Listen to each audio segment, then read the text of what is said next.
What would I tell my 21-year-old self? Ooh, already. I feel like this is gonna hit hard. I would say ask her out. There's always. I feel like everybody kind of holds this true to their heart, where it's like, I should have asked her out, man. No matter who she is, whether she's a job or a new city. Oh. Or. Hang on. Okay, I'm gonna hear him out. Or an actual person. You know, whether she's an opportunity or... I see where he's getting at with this, and he is... Honestly, so many people live in regret when they don't do this type of thing, so I understand what Theo's talking about. I just thought he was talking about a girl at the beginning. If you're afraid of heights, ask her out. Hey, heights, what you doing tonight? Even though I recommend doing heights during the daytime when you can see what's going on, but...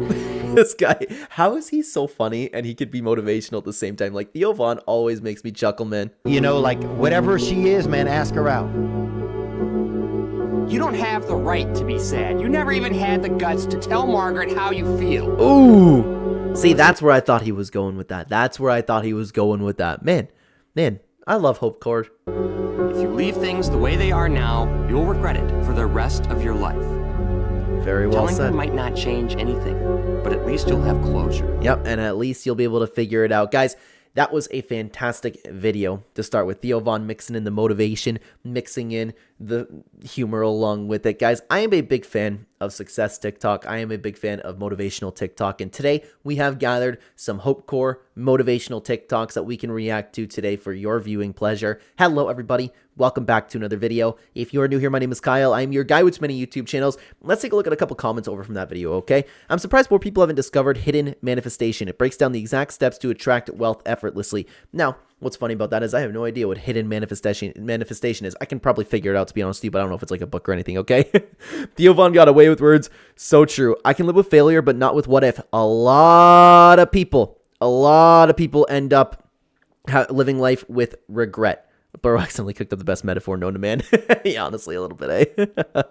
But yeah, how many old people have you talked to where they are living with complete regret because like they didn't go for that job or they didn't end up asking that one girl out, because it sits with you and you will always wonder, what if? First thing you should do to win in life is to stop listening to other people. Be yourself, even if you're different. Don't try to fit in just because everybody else is doing it. Okay, you know what? That's accurate advice, to be honest with you, but I would come back with that. And I know that this, obviously Gary Vee isn't saying otherwise, but you listen to somebody who's doing better than you. For example, I have a lot of people surrounding me on YouTube, or that I surround myself with, that are involved in YouTube, that are doing infinitely better than I am. If one of those guys said, hey, change your thumbnail, this isn't working, I am going to listen to those types of people. But something my dad instilled to me when I was a very, very young kid is to never listen to anybody who's not doing better than you. But I know where Gary Vee was going with this. He was going at the extent of like, just because other people are doing something doesn't mean you have to too, or just because other people aren't interested in something doesn't mean you drop that hobby. That is incredibly, incredibly true. Powerful reminder to embrace your true self and find your path. A little wordy from me, but yeah, very, very true. You know what fucking pisses me off more than anything in life? A fucking list. A list that people don't act on. A fucking okay. 2024 notes on your fucking iPhone, that little yellow. Okay, I'm going to stop him right there. And again, I consume a lot of this type of content, and I am on a self-improvement journey myself. I'm trying to be the best person that I could possibly be. A lot of people talk about like making a goal list, or a lot of people even talk about like just wherever you are. If you're spending a lot of time, like in my office, for example, right here, I'd have like a whiteboard with all of my goals for the day. That will never be helpful to me. I don't know how, like, I'm sure that people absolutely find it helpful, but I do not understand it. But I know where he's going with there too, is people just write out a list and then never act on it. Yellow fucking app that I never fucking use because I don't fucking make lists, I fucking do shit. Ooh. Don't fucking make me a list, my man, and don't do anything about it. I need fucking execution against the fucking list. People love to make a fucking manifestation board. Yeah, those things I've never understood, man. Like, I don't know, it feels like what my sister had growing up when she was 5. And do nothing about it. People love a fucking list. They think the list is the doing. The list is the bullshitting. Your fucking list is bullshit. I don't want to see another fucking list. You know, the list is the bullshitting. That's actually true. But this is what I don't get. Relax, Gary. Some of us need a list. What did the reply say to this one? I can't even say that some people make lists and actually do them. I don't get it. Like, what do you write on your list? Like, if you want to cross off like any long-term goals, my long-term goals are in my head. I don't know. It just doesn't really make sense to me, but I'm sure that people find some satisfaction in a list, okay? I never considered that thinking about your problems all the time and talking about your problems all the time literally make the problems grow. Yeah. That's right. Yeah. You need to distract yourself from the problem. There's a reason why people say to go to the gym. There's a reason why people say to go for a run. If you have your problems, then you'll forget about them and you'll feel better. Talking about them doesn't help. Of course, like if there's legitimately a solution that you are seeking, then yes, talk about them. For the vast majority of things, just like the simple advice of going to the gym would absolutely fix that. That's right. I mean, it's the number one symptom of depression is what they call rumination, this pathological obsessing over your pain. Yeah. That's why stuff like exercise, that's one of the reasons, aside from Just in case anybody's new to this channel, we're having authentic reactions over here. These TikToks have been chosen for us, so I know what I just said. I didn't see that coming. chemical reasons.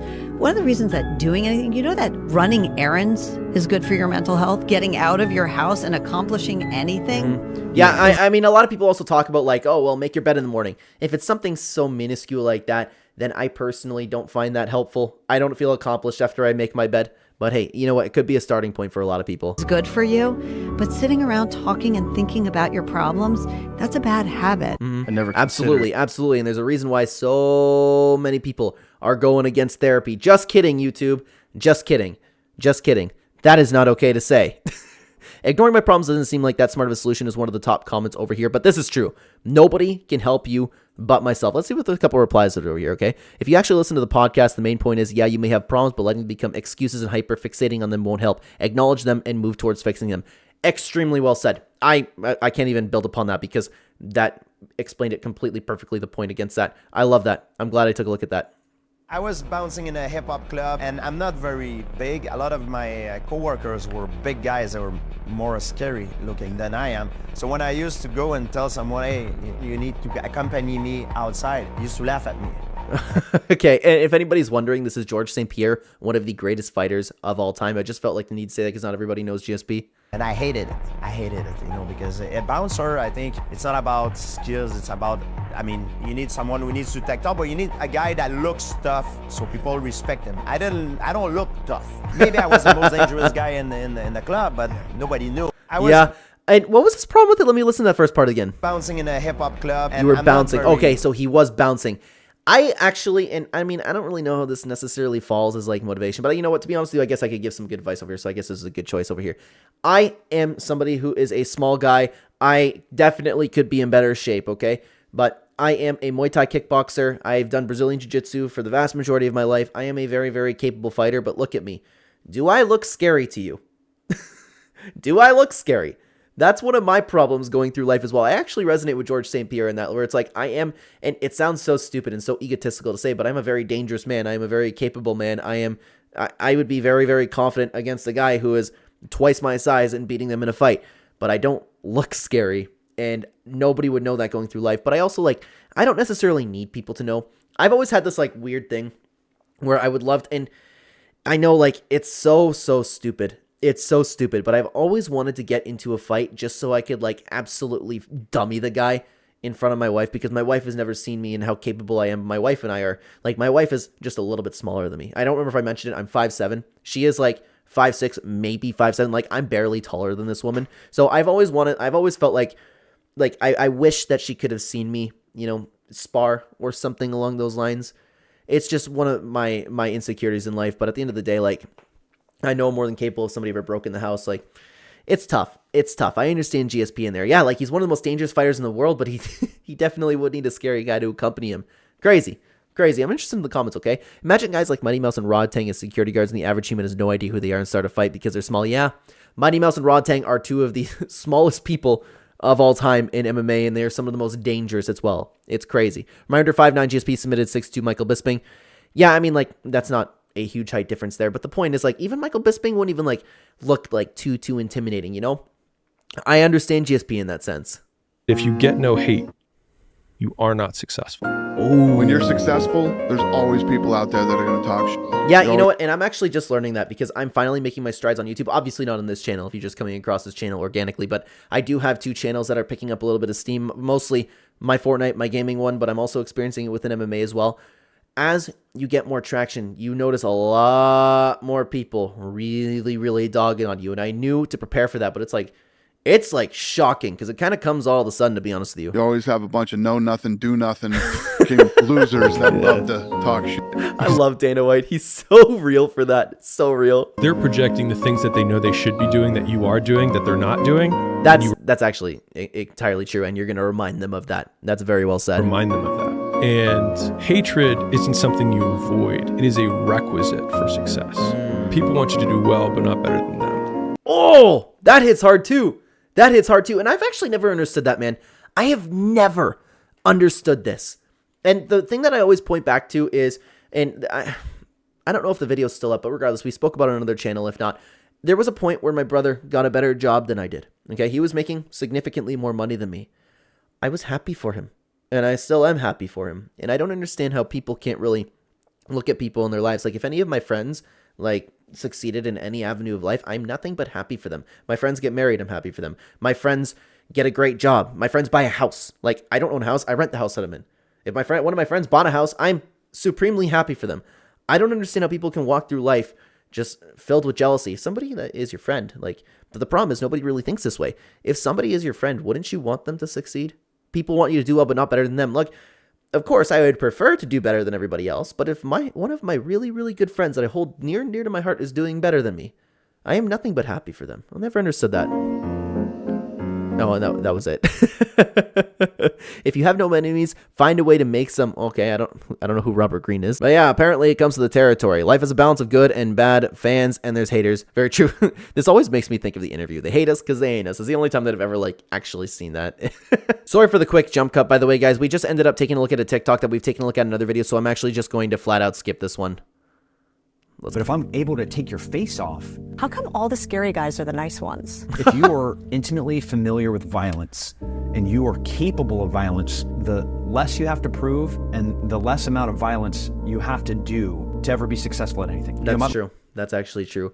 The more capable I've gotten as a fighter, the less I've ever felt the need to prove it. The only thing that I'm struggling with in my day-to-day life is I still feel like and I don't know if these other fighters feel the same way. And of course, like, I'm not the level of fighter that somebody like Tim Kennedy is or George St. Pierre, but I have always wanted to prove it to my wife. I've always felt the need to prove to my wife because, again, like we talked about with GSP, I'm not the size that I would like to be, but I am very capable of protecting her. But what's the number one rule of fighting is don't. You know the negative consequences that could come from it, right? And martial arts really does make you a very secure person. Like, day to day, I don't need to prove it to anybody. To my wife, I need to get over that. I know that's a insecurity of my own, and I know that's not necessarily okay to have. You know, my family will never know the amount of violence I've done to understand like how soft and gentle I am to them. Now, Tim Kennedy is a military guy.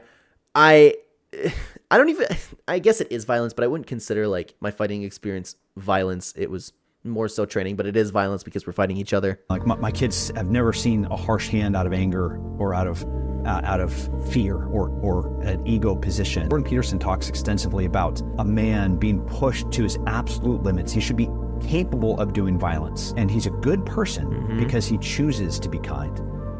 Yeah, no, I would agree with that. Actually, again, YouTube, I have completely changed my mind. That's not okay to say. It's not okay to agree with that. YouTube, I'm very grateful to be on your platform, by the way. I would never suggest such a thing.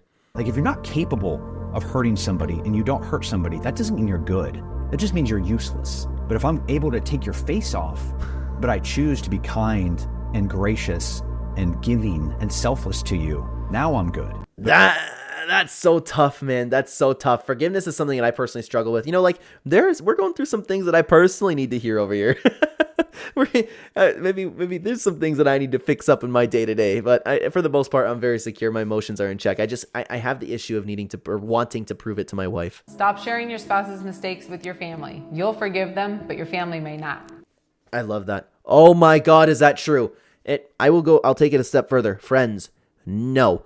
And I would say that this only applies to females in relationships, but of course, YouTube, I'm very grateful to be on this platform, and I just realized how incorrect that would sound coming out of my mouth. When your spouse messes up, it's tempting to vent to your family, but here's the truth. What feels good in the moment can cause lasting damage to your marriage and your family dynamic. Absolutely. And it depends on the family. It depends on the family. Like, I know, for example, like, if I told like my side of the family any problems I was having with my wife, which I don't do because I still believe it to be inherently private. And unless I'm like actually seeking advice, then I would probably go to my mom or dad. But for the most part, I've never really told them about any problems that we've been having. Only like major things that are obviously like you can't really get around. It's like, hey, I need help fixing this. But other than that, like, I would say most people will initially be like, oh my God, that partner is such an a-hole. And then just like they internalize that. You share your spouse's mistakes with your family, it doesn't just change how they see your spouse. It changes how your spouse feels about being around them. Your spouse will feel judged, uncomfortable, and like they don't belong. And they wouldn't feel that way. They would be judged. They would feel uncomfortable, and they wouldn't necessarily be belonged. And you know what else is true too? And this is absolutely something, sorry girls, like this is something that you guys do. If you're having a fight with your partner, okay? If you're having a fight with your partner, I'll use my own, like, no, I won't use my own relationship, for example. Let's say that I was dating your average girl. Of course, not all girls are like this, are exceptions to the rule. But let's say I was dating some random girl, okay? We have a fight. I go to my family and I tell them the story. Hey, what can I do to fix this, okay? I tell them the story. But what does the random girl go and do to their family?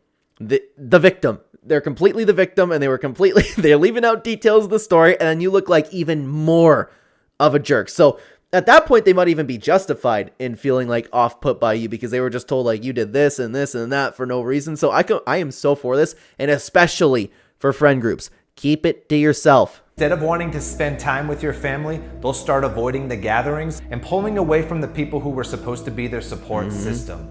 Getting advice is great. Just do it with someone who will have an unbiased opinion. Stop. Yeah, and you got to make sure you're also delivering the same thing. But then you run into problems like this, right?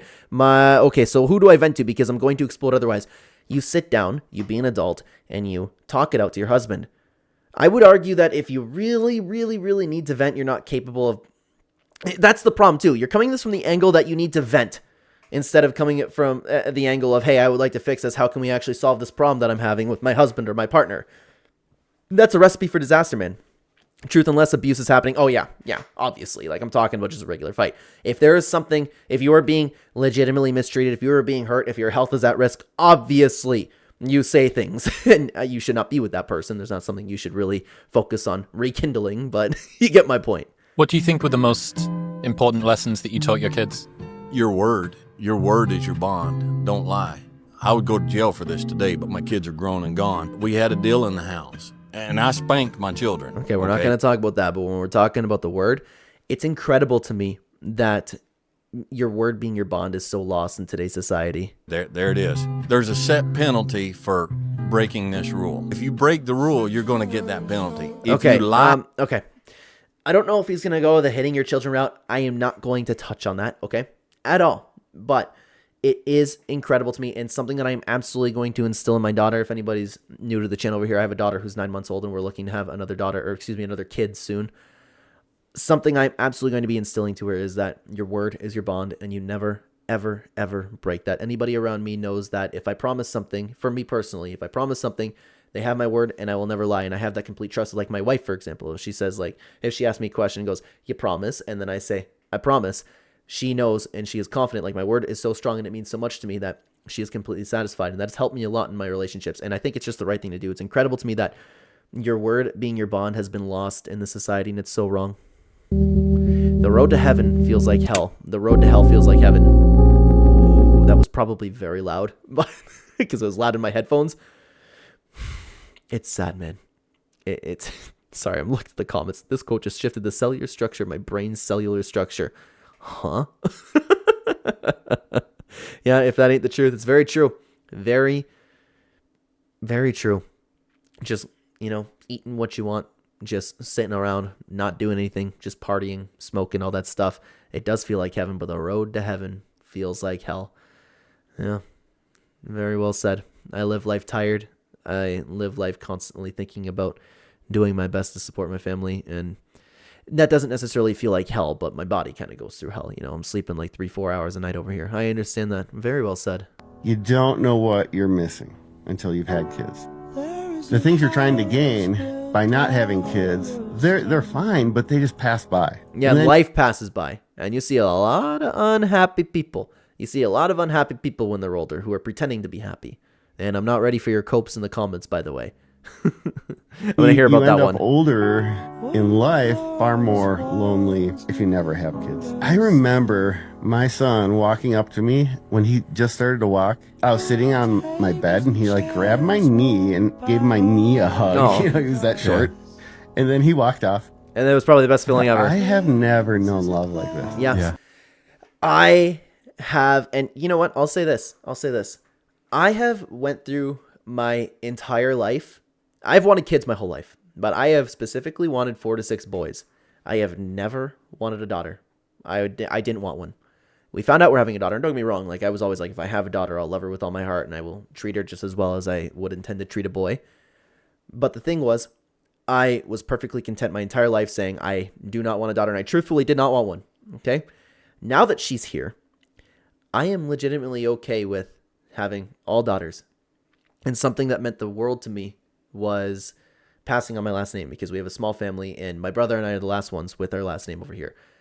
It still is a little bit unsettling to me that I might end up leaving that up to my brother if I end up having all daughters. Long story short, we're not going to get into the reasons, but I unfortunately, not unfortunately, I shouldn't say that. I only say unfortunately because I do want a boy and pass the last name on.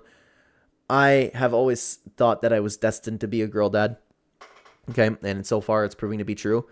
I wouldn't trade her for the entire world. And I always look at her. My wife always talks about this too, where it's like, I can't believe that you wanted her to be a boy. I'm like, I can't either. She's the best thing that's ever happened to me. You know, like, I love her. I love my dog. I love my wife. It's kind of like all I need besides, of course, like my parents and my core family, right? What your parents tell you, and it's always something along the lines of like, you don't know true love until you have kids. You don't know that you can feel a certain way until you end up having kids. And then once I had my first daughter, now that I'm living with her as well, I'm like, oh my God, this really is the meaning of life. And I've wanted 4 to 6 kids. Now I want an infinite number of kids. I want to have as many kids as I possibly can. It truly is the greatest thing in the entire world. Nicholas Moore said, my daughter is 8 and every day she hears that house door unlock. And on the other side of the door, I hear daddy's home. No matter how bad the workday was, it's instantly gone. I can relate to that in a sense. My kid can't speak yet. She's saying just a couple words, but I hear her now when I get home from work. I unlock the door. I open the door, which she now knows the sound of that. And I have like a little set of stairs that I walk up. My wife's oftentimes sitting with the baby and the dog. My wife's the best, man. I know she does this on purpose. I know she does, and that's why she's so great. She makes sure I feel so validated. I've never asked for it, and I should tell her because I've never actually mentioned it. I know she does it. When it's time for me to come from work, she makes sure she's sitting in the same spot on the couch with the dog and the baby so they can give me a nice greeting. That's something my mom always made sure, and I never really understood it until I ended up becoming a man. Something my mom always did was she made sure we were sitting on the steps. I wonder if I'm having a little bit of a revelation right now, because did my mom tell my wife to do this? My wife is caring enough to end up doing it on her own. That's why I'm a little bit confused over here, but it's crazy that it's like kind of the same thing. Regardless, my wife has a big smile and I can hear the baby start yapping as soon as I can. My dog just waits for me to turn the corner. She knows the good sound of the garage and everything. She starts wagging her tail, right? But she'll be quiet. When I open the door, I can hear my baby going, and then walking up the stairs, and then she just screams because she can't say anything else. The dog goes crazy. It's like, it really is the best feeling in the entire world, and it can't be beat, man. It really, really can't be beat. I am convinced that this is the meaning of life. It really, really is. There was a lot of great things that we take a look at today, man, and I would love to make another video like this. So if you found this helpful, if you found this interesting, please let me know down below. But if you're not interested in I would imagine you're interested if you watch this whole video, but we don't have to take a look at just motivational TikToks. You got your fix. Why don't we take a look at just some funny TikToks, things that were trending, anything along those lines. I would love to have you over this video, guys. Thank you for watching. Take care.